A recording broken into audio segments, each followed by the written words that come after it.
సూర్యనారాయణమూర్తి యొక్క అనుగ్రహం లేకపోతే జరగదు. ఈ సూర్యనారాయణమూర్తి రూపం ఎలా ఉంటుంది కదా, ఆయన ఎక్కే రథానికి ఒకటే చక్రం ఉంటుంది కదా, అలా ఆయన ఎక్కే రథం యొక్క గుర్రాలు 7 గుర్రాలు ఉంటాయి కదా. ఆయన ఎక్కే రథసారథికి కాళ్ళు చేతులు ఉండవు. అలా కాళ్ళు చేతులు లేకుండా ఆ ఒక్క రథచక్రం మీద 7 గుర్రాలతో కూడుకున్న రథం మీద ఆయన ఎక్కి కూర్చొని ఆ రథం మీద ఆయన వెళ్తుంటారు.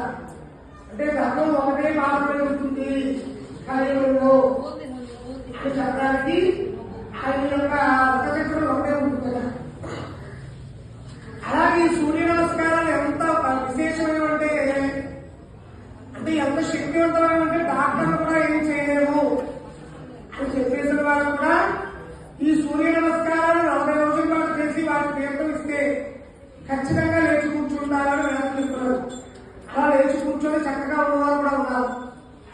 ఇలాగే ఇప్పుడు ఇదంతా కూడా రంగు ముఖ్యం కాదు. సూర్యనారాయణమూర్తి ఉండే లోకం మనకి ఒక్కొక్క దేవతకు ఒక్కొక్క లోకం ఉంటుంది. అలా దీన్ని సూర్యనారాయణమూర్తి యంత్రం ఉంటారు.